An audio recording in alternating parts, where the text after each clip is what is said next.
Assalamualaikum warahmatullahi wabarakatuh. Pemirsa, sejumlah informasi penting seputar Kabupaten Kota Waringin Timur akan kami hadirkan pada Jurnal Kotim hari ini. Bersama saya Blitaria Indri, berikut informasi selengkapnya.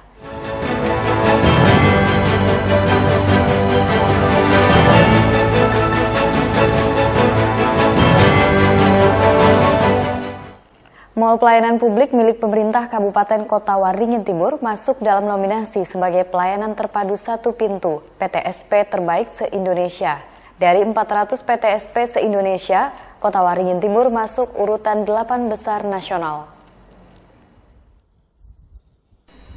Tim penilai pelayanan terpadu satu pintu atau PTSP dari Kementerian Koordinator Perekonomian dan Kementerian Koordinator Maritim dan Investasi melakukan uji petik di Mall Pelayanan Publik di Sampit, Kota Waringin Timur, Kamis 12 Oktober. Uji petik ini dalam rangka penilaian PTSP terbaik, lantaran Mall Pelayanan Publik setempat masuk dalam nominasi urutan 8 besar di antara 400 PTSP lainnya di seluruh Indonesia. Kriteria penilaian PTSP terbaik ini antara lain meliputi prinsip keterpaduan, efektif, efisien, ekonomis, koordinasi, akuntabilitas, dan aksesibilitas. Bupati Kota Waringin Timur Halikinur berharap Mall Pelayanan Publik Habaring Hurung Sampit yang terletak di Jalan MT Haryono tersebut bisa menjadi yang terbaik di tingkat nasional. Halikinur menambahkan, meski masuk nominasi 8 besar, pihaknya tetap lebih mengutamakan memberikan pelayanan yang terbaik dalam memberikan kemudahan bagi masyarakat, pengusaha maupun investor. Alhamdulillah kita PTSP kita ini masuk 8 besar, karena ada 8 PTSP dari 400 sekian kabupaten se-Indonesia. Kita masuk untuk Indonesia Tengah, hanya kita Kabupaten Timur yang masuk nominasi dalam penilaian MPP, Mall Pelayanan Publik se-Indonesia. Mudah-mudahan saya minta dukungan dan juga doa dari masyarakat kita Timur, mudah-mudahan kita masuk yang terbaik. Saat ini pun sudah yang terbaik, karena itu hanya 8 nominasi se-Indonesia. Dan kita satu-satunya di Indonesia Tengah yang bisa masuk dalam nominasi terbaik. Tapi kita ingin siapa tahu menjadi yang terbaik di tingkat nasionalnya. Mall Pelayanan Publik Habaring Hurung Sampit baru saja diresmikan pada tanggal 7 Januari 2023, bertepatan pada HUT Kota Waringin Timur. Mall Pelayanan Publik ini memiliki setidaknya 252 jenis layanan yang terdiri dari kementerian, lembaga, serta perangkat daerah. Mashud Badarudin, Hayat TV. Hampir 1 bulan pasca bentrok antara warga Desa Bangkal, Kabupaten Seruyan dengan aparat kepolisian dalam aksi unjuk rasa terhadap PT Hamparan Mas Sawit Bangun Persada II, anak-anak di sekitar lokasi kejadian tidak bisa sekolah. Hampir semua guru merasa trauma dan belum berani kembali mengajar. Sekolah dasar di lingkungan perusahaan perkebunan kelapa sawit PT HMBP II tampak sepi tanpa adanya aktivitas belajar mengajar. Hanya terdapat sejumlah anak yang terlihat bermain di halaman sekolah. Sejak bentrok pada unjuk rasa terhadap PT HMBP yang berujung pembakaran sejumlah bangunan, sekolah akhirnya diliburkan. Hingga Jumat 13 Oktober, aktivitas sekolah belum juga normal. Padahal sekolah ini satu-satunya tempat belajar anak karyawan perusahaan dan warga sekitar. Dalam aksi unjuk rasa yang terjadi pada hampir 1 bulan lalu, sejumlah oknum warga melakukan pembakaran sejumlah bangunan perusahaan, termasuk rumah dinas guru, sebab perusahaan dianggap tidak memperdulikan tuntutan mereka. Kondisi mencekam yang terjadi pada malam hari itu membuat para guru trauma. Bahkan hingga saat ini, mereka masih belum berani untuk kembali mengajar. Menurut Damang Adat Kecamatan Seruyan Raya, Kuyi menjelaskan, peristiwa amuk massa yang berujung bentrok dengan aparat ini sebenarnya tidak akan pernah terjadi jika pihak perusahaan tidak ingkar janji serta memenuhi tuntutan warga Desa Bangkal. Pada kami diperhatikan dan warga pada saat ini terus terang tetap bertahan sampai ada titik pertemuan yang terbaik. Orang Bangkal itu adalah orang beradat, Pak. Orang beradat. Kenapa timbulnya hal-hal itu tadi? Karena sudah di luar naral mereka sudah bosan menunggu. Kami di situ menolak pada MIPI yang berada di desa kami, di desa Bangkal khususnya. Ya kalau bisa, kalau aset-asetnya ada ambil saja, tapi tanah kami jangan diambil. Kami tetap mempertahankan. Bagi warga desa Bangkal, tuntutan plasma 20% dan penyerahan lahan seluas 1.175 hektar yang diduga berada di luar HGU perusahaan sudah final dan tidak bisa ditawar lagi. Sempat penting juga sih, cuman kita kan keluarga bingung juga, mau lari ke sana bingung, mau lari ke sini bingung. Untungnya ada orang yang masuk ke dalam katanya aman aja, nggak apa-apa, yang penting takutnya orang ini kan kebatan sampai sini, merembet ke sini kan. Akhirnya disuruh ngumpul di sekolahan gitu. Yang pertama awal kan di koperasi sini kebakar. Pas pulang kerja sekitar jam 5 lah, jam 5 itu kantor udah mulai kebakar, tapi masih kecil apinya. Terus habis itu ada orang suruh ngumpul aja di sekolahan. Kalau ada apa-apa biar tahu orang. Agak sedikit tenang soalnya pas ada aparat masuk kan mungkin pemikiran anak kan aman, ada aparat ini masuk ngamanin orang-orang. Sempat kecewa juga sih, cuman kemarin nanya-nanya kapan bisa sekolah gitu. Pada intinya Pak, putranya atau anaknya pengen sekolah lagi gitu ya? Yang saya harapkan ya normal kayak yang awal mula kita kesini lah. Ya terjadi kayak gini lagi lah. Yang penting anak bisa sekolah, kita kerja nyaman, nggak ada gangguan apa-apa. Saat ini, pihak pejabat pemerintah daerah setempat yaitu Gubernur Kalimantan Tengah dan PJ Bupati Seruyan tengah berusaha keras menyelesaikan persoalan antara warga dengan pihak PT HMBP 2. Mashud Badarudin, Hayat TV. Pemirsa, pemerintah Kabupaten Kota Waringin Timur menerima dana bagi hasil dari pemerintah pusat yang bersumber dari sektor perkebunan sawit sebesar 46 miliar rupiah. Dana ini akan digunakan pemerintah daerah setempat untuk pembangunan infrastruktur. Kabupaten Kota Waringin Timur merupakan kabupaten dengan lahan perkebunan sawit terluas di Indonesia. Berdasarkan data Kementerian Pertanian, luas lahan perkebunan sawit di daerah ini mencapai 425.000 hektar. Akan tetapi, selama ini daerah tersebut tidak pernah menerima dana bagi hasil dari pemerintah pusat yang bersumber dari pajak perkebunan kelapa sawit tersebut. Setelah melakukan perjuangan panjang hingga terbentuknya Asosiasi Kabupaten Penghasil Sawit Indonesia, perjuangan untuk mendapat dana bagi hasil tersebut akhirnya membuahkan hasil dan ditanggapi pemerintah pusat. Bupati Kota Waringin Timur Halikinur mengatakan, pada tahun ini pihaknya menerima dana bagi hasil sebesar 46 miliar rupiah dari pemerintah pusat.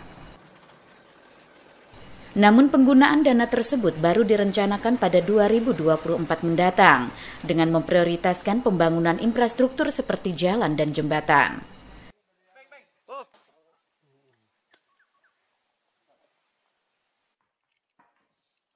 Hasilnya tahun ini kita sudah menerima 46 miliar. Kita terbesar di Kalteng menerima. Setiap kabupaten mendapatkan. Yang penghasil sawit dia lebih besar, yang tidak penghasil sawit dia mendapatkan dari sekian persen dari yang diterima oleh provinsi. Dia juga ada arahannya. Jadi penggunaan dana itu lebih banyak infrastruktur jalan, jembatan yang berkaitan juga ada kaitan dengan hubungan yang dilewati oleh mobilitas, misalnya kayak truk pengangkut sawit dan semacam itu. Halikinur berharap dana bagi hasil dari sektor perkebunan kelapa sawit pada tahun mendatang akan lebih besar lagi. Dengan demikian akan menambah anggaran pemerintah daerah setempat untuk mempercepat pembangunan. Mashud Badarudin, Hayat TV. Sementara itu, untuk membantu masyarakat memenuhi kebutuhan pokok di tengah melonjaknya harga sembako, sebanyak 8.000 paket sembako murah disalurkan ke Kabupaten Kota Waringin Timur. Paket sembako murah disambut gembira oleh warga yang memang membutuhkan. Penyaluran paket sembako murah salah satunya dilakukan di Kecamatan Mentau Baru Ketapang pada Jumat 13 Oktober. Adanya paket sembako murah tersebut disambut gembira oleh warga kurang mampu yang memang berhak menerima. Paket sembako murah berisikan 5 kg beras, 1 kg gula pasir, 1 liter minyak goreng, serta 2 kaleng susu kental manis oleh warga penerima manfaat. Paket sembako seharga Rp175.000 itu hanya dibeli dengan harga Rp50.000 saja. Penyaluran paket sembako murah merupakan program pemerintah Provinsi Kalimantan Tengah melalui Dinas Koperasi dan Usaha Kecil Menengah setempat. Terdapat sebanyak 8.000 paket sembako disiapkan untuk membantu masyarakat kurang mampu di Kabupaten Kota Waringin Timur. Mengingat saat ini terdapat sejumlah harga kebutuhan pokok yang mengalami kenaikan harga, terutama beras, gula pasir, serta minyak goreng. Di Kecamatan Mentau Baru Ketapang, paket sembako yang disalurkan berjumlah 1.000 paket. Para penerima merupakan warga kurang mampu yang telah didata oleh Dinas Sosial. Harganya masyarakat menebus dengan nilai 50.000. Kalau harga dari kami 1.175. Subsidi 100, sekitar 125. Untuk voting nanti sekitar 8.000. Tapi ini sudah tersalur di voting 4.000 ya untuk sampai hari ini. Mudah-mudahan mereka bisa paling nggak terbantu dalam pemenuhan kebutuhan pokoknya. Kebetulan sekarang kan gagal panen juga ada, semua bahan pokok juga naik. Memang programnya untuk pengentasan kemiskinan. Jadi yang menerima pun kami sudah ditentukan, yaitu masyarakat yang sudah terdata di P3KE dan DTKS. Camat Mentau Baru Ketapang, Edi Hidayat Setiadi menyambut baik adanya bantuan paket sembako murah bagi masyarakat kurang mampu. Namun di sisi lain, ia cukup menyayangkan karena masih banyak warga kurang mampu di wilayahnya. Di satu sisi kita bersyukur ya karena kita dapat bantuan dari pemerintah. Mudah-mudahan ini bisa membantu masyarakat yang ada di Kecamatan Mentau Baru Ketapang untuk memenuhi sedikit kebutuhan pokoknya, tapi di sisi lain ya kita juga cukup sedih karena berarti dengan adanya bantuan ini berarti masih banyak masyarakat kita yang ada di Kecamatan Mentau Baru Ketapang yang masuk golongan, masuk kategori kurang mampu atau masih miskin. Kita berharapnya ke depan Kecamatan Mentau Baru Ketapang khususnya warga yang miskin itu semakin berkurang. Kalau bisa tidak ada yang dapat bantuan, itu harapan kita, tapi fakta dan realita di lapangan mungkin agak berbeda. Hingga saat itu sudah ada 4.000 paket sembako yang disalurkan ke 4 kecamatan di Kota Waringin Timur, yaitu Kecamatan Mentau Baru Ketapang, Baamang, Cempaka, dan Kota Besi. Penyaluran paket sembako akan dilakukan di kecamatan lain hingga seluruh paket sembako yang disiapkan habis tersalurkan. Mashud Badarudin, Hayat TV.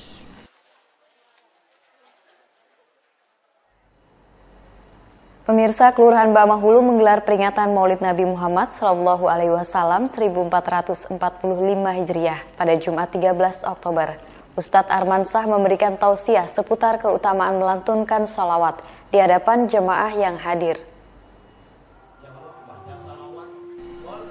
Mengawali peringatan Maulid Nabi besar Muhammad SAW 1445 Hijriah di Aula Pertemuan Kelurahan Baamang Hulu, grup Habsi setempat melantunkan syair, solawat dan puji-pujian kepada baginda Rasulullah yang bergema dengan penuh hikmat dan syahdu.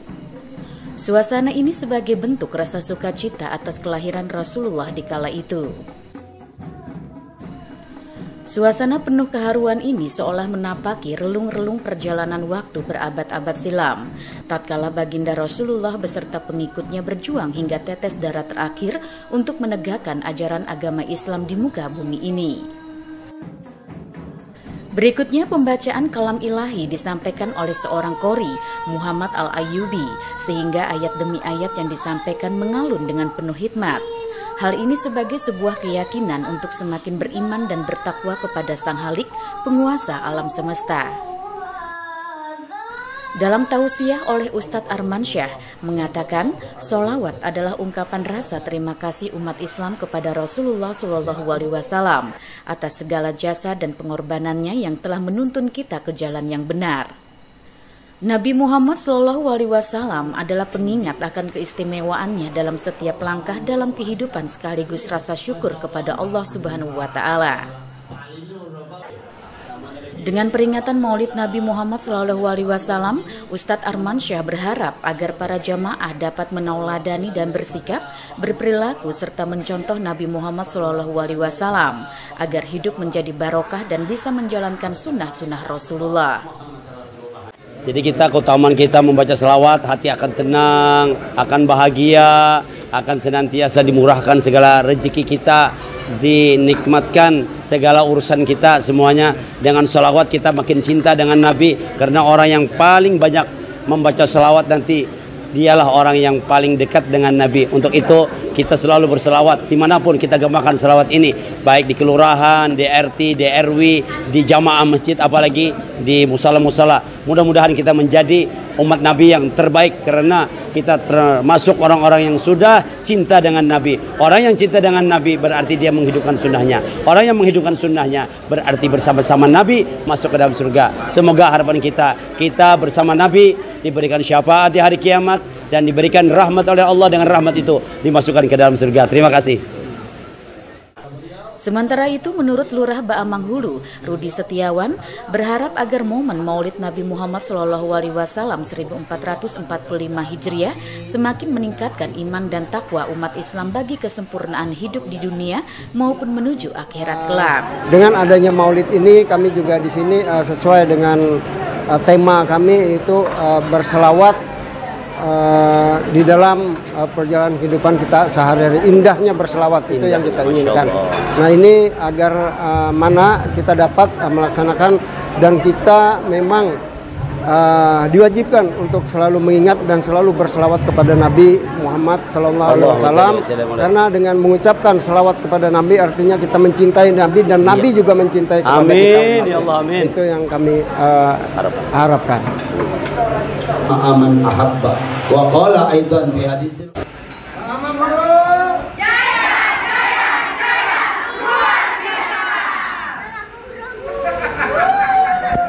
Nurmansa, Hayat TV.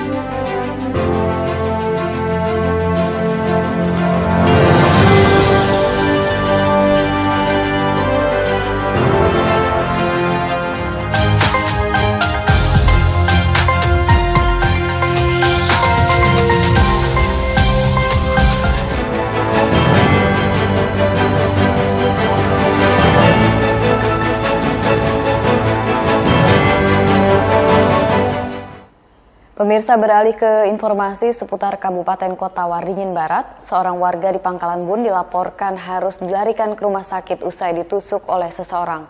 Diduga penusukan yang terjadi bermotif ketersinggungan antar keduanya. Saat ini tersangka penusukan berhasil diamankan petugas tidak lama setelah kejadian tersebut. Video amatir saat evakuasi oleh warga terhadap korban berinisial J yang menjadi korban penusukan beredar di media sosial. Korban terlihat bersimbah darah dan sebuah pisau belati nampak menancap di leher korban. Peristiwa penusukan tersebut terjadi di Jalan GM Arsyad, Kelurahan Baru, Kecamatan Arut Selatan, Kabupaten Kota Waringin Barat, pada Rabu 11 Oktober 2023 sekitar pukul 23:15 waktu Indonesia Barat. Oleh warga, korban dilarikan ke rumah sakit untuk mendapatkan pertolongan. Tidak lama usai kejadian tersebut, petugas Satreskrim dari Polres Kobar berhasil mengamankan pelaku penusukan di rumahnya. Ternyata antara korban dan pelaku merupakan orang yang telah lama saling kenal. Peristiwa ini berawal dari ponsel milik korban diambil oleh pelaku berinisial A pada bulan September lalu. Pelaku yang tak lain adalah teman korban kemudian mengembalikan ponsel tersebut. Sayangnya semua data dan SIM card milik korban tersebut hilang. Korban pun beberapa kali menanyakan namun tak digubris oleh pelaku. Korban kemudian menanyakan kepada adik maupun ibu pelaku dengan nada tinggi. Diduga tersinggung, pelaku pun mendatangi korban hingga akhirnya menusuk korban menggunakan pisau belati di bagian leher. Mengambil 1 unit handphone milik korban sekitar awal bulan September 2023. Dan setelah itu handphone sekitar 2 hari yang lalu sudah dikembalikan oleh pelaku. Namun korban masih tidak terima dikarenakan kartu yang ada dalam handphone itu tidak ada. Yang diributkan adalah si Jaka ini menanyakan di mana kartu SIM card yang ada di dalam handphone tersebut kepada saudara Ari, adiknya tersangka. Adiknya tersangka dengan nada tinggi. Pada saat itu tersangka melihat ibu tersangka menangis karena mungkin dituduh dan segala macam, ya. Maka dari itu tersangka memutuskan untuk pulang ke Pangkalan Bun untuk menemui Jaka atau korban agar permasalahan tersebut tidak melibatkan keluarga, cukup antara tersangka dengan korban saja. Kemudian tersangka sampai di Pangkalan Bun, tersangka melihat korban ini berada di depan gedung serbaguna Balai Sembagamas. Ya. Habis itu langsung turun dari kendaraan pick up dan langsung mengambil 1 bilah pisau. Ini pisaunya, ya, langsung menusukkan pisau tersebut ke leher bagian kanan korban. Saat ini petugas masih mendalami kasus ini. Pelaku juga dilakukan penahanan di Polres Kota Waringin Barat untuk pemeriksaan lebih lanjut. Dan sementara korban pun menjalani perawatan di Rumah Sakit Umum Daerah Sultan Imanuddin Pangkalan Bun. Tim Liputan SBTV. Demikian pemirsa, informasi tadi menutup perjumpaan kita kali ini. Mewakili kerabat kerja yang bertugas, saya Blitaria Indri mau undur diri dari hadapan Anda. Sampai jumpa, wassalamualaikum warahmatullahi wabarakatuh.